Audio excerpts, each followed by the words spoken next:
जय हिंद, जय भारत, जय श्री राम। ये विषय होगा त्योहार।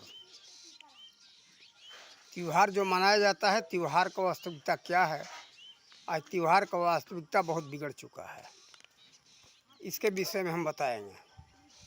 जैसे रामनवमी के विषय में ये है, त्योहार क्या है।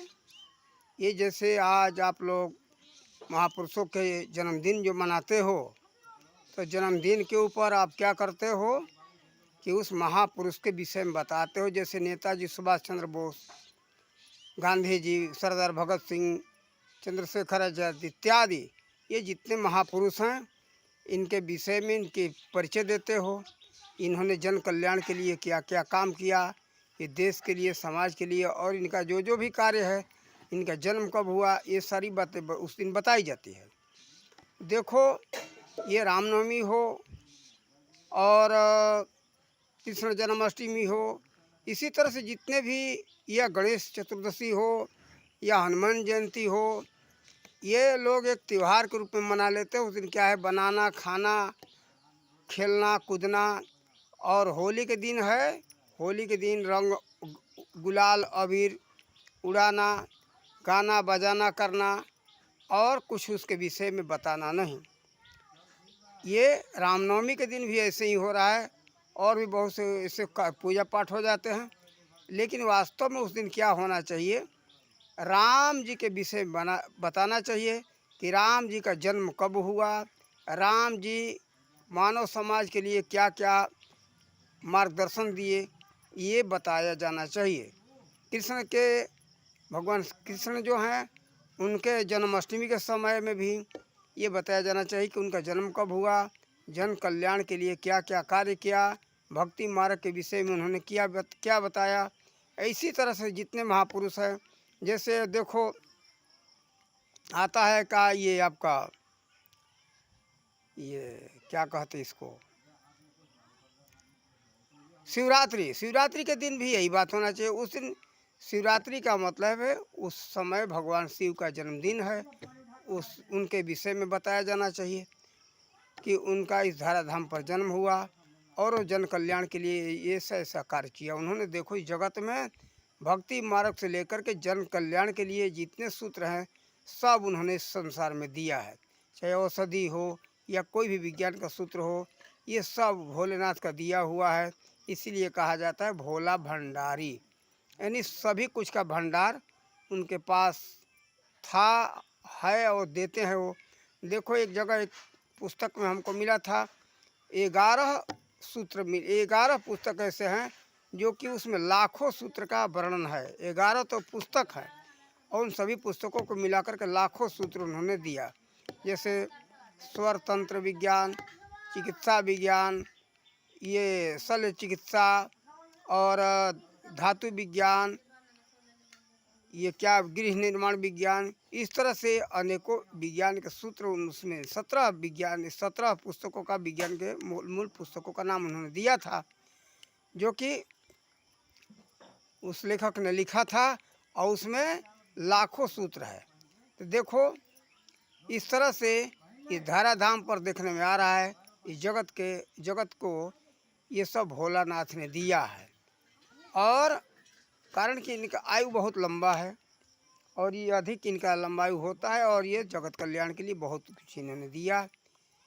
ब्रह्मा, विष्णु, शंकर 3 है, इसमें सबसे अधिक आयु वाले श्री शंकर जी को माना जाता है। तो देखो, इस तरह से ये त्यौहार का मतलब है जन्मदिन। और क्या है, कोई जैसे दिवस मनाया जाता है, जैसे ये 26 जनवरी हो या 15 अगस्त हो, ऐसे जो है ये विजयदशमी है। विजयदशमी एक दिवस है। तो विजयदशमी के विषय में तो रामलीला के माध्यम से कहीं कहीं बताया जाता है, लेकिन पूरा उसका वर्णन व्याख्या दे करके नहीं समझाया जाता। तो देखो, अब एक बात इसी विषय में बता दें, ये बहुत अत्याचार हो रहा है होली के समय में। होली पर भी क्या है कि होली भी एक विजय दिवस है, जो सत्य पर जो है कि विजय प्राप्त प्रहलाद जी ने किया था। इस विषय में बताया जाना चाहिए, तभी हमारे आगे आने वाली पीढ़ी को ज्ञान होगा इसका। इस तरह से ये सब होना चाहिए। तो ये लोगों को भ्रम है। अब होली के दिन क्या हो रहा है, खूब अच्छा अच्छा मिठाई, पुआ, पकवान, मेवा, मिष्ठान बना लो, खा लो। अब उससे तो बुरा एक होने लगा क्या कि जीव हत्या उस दिन करोड़ों होते हैं, लोग मार करके लाखों मुर्गा बकरा को खा जाते हैं और खा करके शराब पीते हैं। वो कहते कि हमने होली मनाया, ये होली के दिन ये होना चाहिए। तो देखो ये गलत बात है। दीपावली के विषय में भी यही बात है। दीपावली के विषय में भी उस दिन बताया जाना चाहिए कि इस कारण से हम लोग दीपावली मनाते हैं।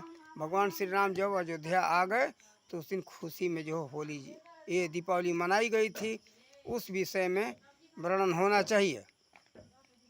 तो देखो ये सब बात त्यौहार के विषय में हमारा विचार है और इसका वैसे वास्तव में देखा जाए आप सबको समझ में आएगा कि ये होता है। लेकिन ये हमारा समाज न करके उल्टा ये सब कार्य कर रहे हैं। तो देखो ऐसा होना उचित नहीं है।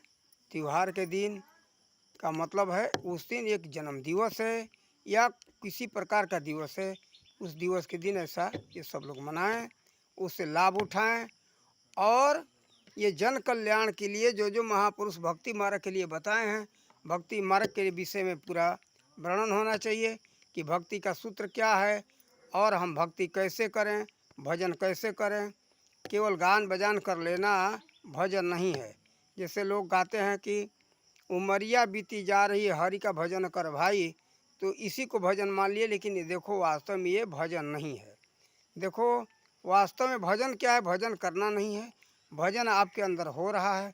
भजन में मन को जोड़ना है, भजन हर श्वास श्वास का आपके अंदर हो रहा है।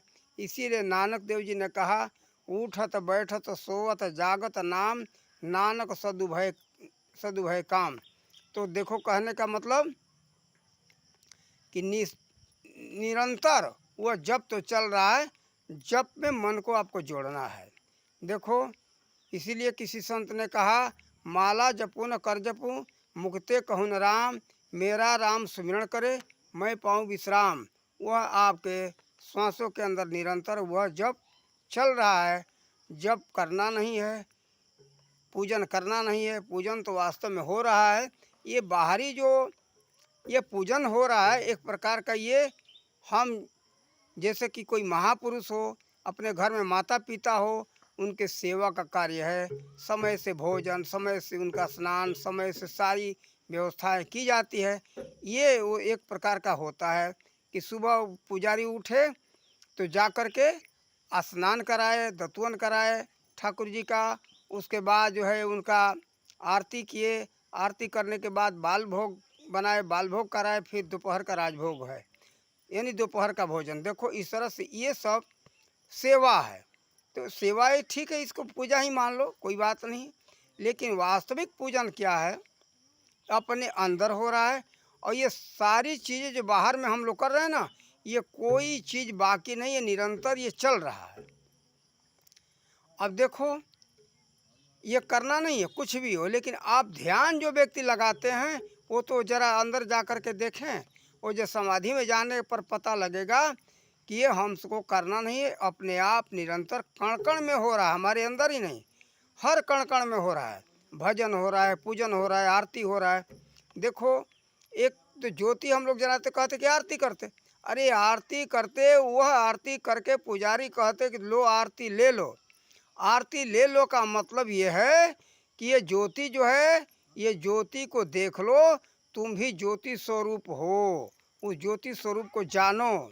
तो देखो इस तरह से बहुत बड़े भेद हैं इसमें, ये पूजा के विषय में।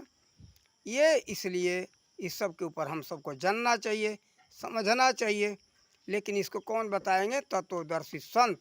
तो त्यौहार के दिन हर महापुरुष के जन्मदिन पर, किसी भी दिवस के ऊपर, होली हो, दीपावली हो या कोई महापुरुष का जन्मदिन हो, जैसे भगवान श्री राम कृष्ण यदि 23 अवतार हुआ इस धारा धाम पर, ये बड़े बड़े संत हैं, कबीरदास जी हैं, दादू जी हैं, तुकाराम, ऐसे बहुत संत हुए।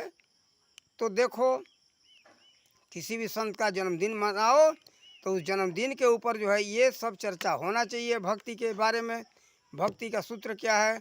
और सब बहुत से सूत्र हैं, लेकिन देखो जहाँ वास्तव में अनहद नाद, खैचरी मुद्रा और नाद ब्रह्म, शब्द ब्रह्म माने वो परमात्मा का नाम जो निरंतर आपके अंदर अजपा जाप जो चल रहा है, अजपा जाप के विषय में वो जानकार व्यक्ति से पता करो, जो बिना जपे हुए निरंतर कण कण में वह नाम जप हो रहा है, उसके बारे में जानकारी करना चाहिए।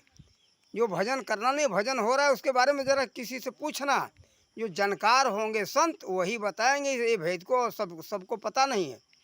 इसीलिए महाभारत शांति पर्व अध्याय 6 में भीष्म पितामह जी ने कहा, नाम अनंत अंत को जाना, एक नाम ते पद निर्वाणा। और ये उस एक नाम का ज्ञान किसी संत को होता है। तो एक चौपाई में उन्होंने बताया है, वो चौपाई पूरा याद नहीं आ रहा है, उसमें अंत में कहा है कि नाम वो सुमिर संत जे हृदय विवेका, उसमें अंत में ये बात है, सुमिर ही संत जे हृदय विवेका। एक चौपाई का पंक्ति भूल रहा, तो सभी उस नाम का सुमिरन नहीं कर सकते। तो देखो, हाँ उसका आ गया यार, परम तत्व है नाम जो एक का, वह नाम जो है परम तत्व, स्वयं स्वतंत्र जो तत्व है परमात्मा, अजर अमर अविनाशी सर्वव्यापक, वह एक ही है। परम तत्व है नाम जो एका है, नहीं वह तत्व एक ही है, वह नाम एक ही है। परम तत्व अह नाम जो एका, सुमिर संत जे हृदय विवेका। सभी संतों के पास इसका ज्ञान नहीं है, वह नाम एक है परम तत्व का। तो वैसे जानकार तत्वदर्शी संत से ये जान करके सुमिरन भजन करना चाहिए। और हर त्योहार पर ये हो तभी ये जीव का कल्याण हो सकता है। वास्तव में देखा जाए तो यह मानव जीवन हम सबको प्राप्त हुआ है हरि भजन के लिए, और ये सांसारिक भोग के लिए नहीं। इसीलिए कहा कि स्वार्थ साच जीव कहे, हाँ करिए राम पद पंकज नेहा, देह धरे कर फल यही भाई, भजिए राम सब काज बिहाई। ये वास्तव में यह शरीर जो है हरि भजन के लिए प्राप्त हुआ है, और हरि भजन बिना हम सब इस संसार के सभी लोग दुखी हैं। दुख अनुभव का विषय है, सुख अनुभव का विषय है। सुख आवे और चला जाए, अनुभव न किया जाए तो क्या सुख। दुख आवे, दुख का अनुभव न हम न करें तो क्या है दुख, कुछ नहीं। अरे भाई एक बात बताएं, उदाहरण में जैसे हमारे पास अब ये मोबाइल है, आप वीडियो बना रहे हैं, ये खो जाए तो हम इसका व्यथा करें कि वो हो खो गया। अरे जब नहीं था तो फिर कोई तो चिंता नहीं था, मुझे पता नहीं था क्या है। अरे वो परमात्मा ने दिया था, ले लिया, इसमें चिंता करने की क्या बात है। जब तक मेरे भाग में था, मेरे साथ में रहने के योग्य था, लिखा था तो तब तक था, नहीं है चला गया, उसके लिए क्या चिंता करना है। तो केवल अनुभव का विषय है, अनुभव करेंगे तो दुख सुख महसूस होगा। तो देखो ये वास्तव में हम सबको शरीर जो मिला है इसी संसार के भोग के लिए नहीं मिला, इसके लिए ज़्यादा चिंता करने की बात नहीं है। भक्त प्रहलाद जी ने बताया है कि प्रारब्ध के अनुसार इस संसार में हम सबको जो लिखा है तो मिलता ही रहेगा। हम सबको अधिक क्या सोचना है, परमात्मा का सुमिरन ध्यान कैसे अधिक हो जाए। तो ये देखो वास्तव में हर त्यौहार के ऊपर किसी न किसी कोई दिवस है या तो कोई महापुरुष का जन्मदिन है, और वास्तव में यही बात है, वही चर्चा होना चाहिए। और पूजा पाठ का वास्तविक एक सेवा है। ये पूजा पाठ वास्तव में हर कण कण में हो रहा है, अपने आप हो रहा है, निरंतर हो रहा है। हम सब क्या करेंगे, हम लोग क्या करते हैं, फूल तोड़ करके चढ़ा देते। और देखो ये पूजा हम लोग जो करते, चलो भाई ये भोलेनाथ को जल चढ़ा दें, तो मान लो उसमें समय बर्बाद करते हो। और ये जगत क्या है, इस संसार में परमात्मा विराजमान है, कोई जानवर है, कोई पेड़ पौधा है, वह सब क्या है, परमात्मा की सेवा ही पूजा है। सेवा करो, ये पूजा हो गया। और कारण कि वो सब में परमात्मा विराजमान है। पेड़ पौधे में परमात्मा विराजमान है। सूख रहा उसको पानी पिलाओ, कोई जीव जंतु है वो भूखा है प्यासा है उसको भोजन कराओ। वहाँ जाते हो तो क्या करते हो? और फूल तोड़ कर के चढ़ाना तो हम गलत बात समझते। देखो फूल जो है ना, नाना प्रकार के पराग छोड़ रहा है, वही मंडल को सुगंधित कर रहा है, हम सबको सुगंध दे रहा है। तोड़ दिए, ले जा करके चढ़ा दिए, नष्ट हो गया। वो रहेगा वहाँ पौधे में लगा रहे तो बहुत वायुमंडल में सुगंधी फैलाएगा, पराग फैलाएगा। तो देखो इसलिए वास्तव में ये चीज़ है, तोड़ तोड़ करके चढ़ाना नहीं चाहिए। और हम परमात्मा को तोड़ कर, उसमें भी तो परमात्मा ही है। ये क्या हो रहा है? ये सब नहीं करना चाहिए। पेड़ पौधे में हर जगह परमात्मा विराजमान है। जहाँ जल का आवश्यकता हो, पत्थर पर पानी गिराने से तो अच्छा समझते कि जहाँ पेड़ पौधा में ज़रूरत हो वहाँ पानी दो ना, वो सूख रहा है। ये वास्तविक पूजन है। कोई जीव जंतु हो उसको भोजन कराओ, जो भूखा हो प्यासा हो, ठीक है। लोगों का आस्था है, जाते हैं पानी देते हैं, उसमें भी ज़्यादा हम ये नहीं कहेंगे। लेकिन जाओ, लेकिन ये ध्यान देना, ये हम किस पर जल चढ़ा रहे हैं, क्यों, ये कौन है, क्या इनका संदेश था। भोलेनाथ का वो भोलेनाथ नहीं है। भोलेनाथ जो परमात्मा के महिमा को जाने, वो परमात्मा ज्योति स्वरूप है, उसी के ज्योतिर्लिंग कहा गया है। उस ज्योतिर्लिंग का एक रूप है, वो भोलेनाथ नहीं है। ये समझना लोगों का भूल है। भोलेनाथ का वो लिंग है। कारण कि भोलेनाथ का लिंग कहा गया, कारण कि उन्होंने उस परमात्मा के नाम के बारे में, उनके महिमा को उन्होंने जाना, इसलिए कह दिया गया भोलेनाथ का लिंग। अच्छा, तो ठीक है, आप लोग ये सभी त्योहारों पर हमने समझाया। त्यौहार का वास्तविकता ये है कि एक जन्मदिन है, उसको आप लोग समझ बूझ करके मनाओ और उससे लाभ लो। और हर जो है कि त्यौहार के ऊपर ऐसा ही होना चाहिए, भक्ति के विषय में समझना चाहिए।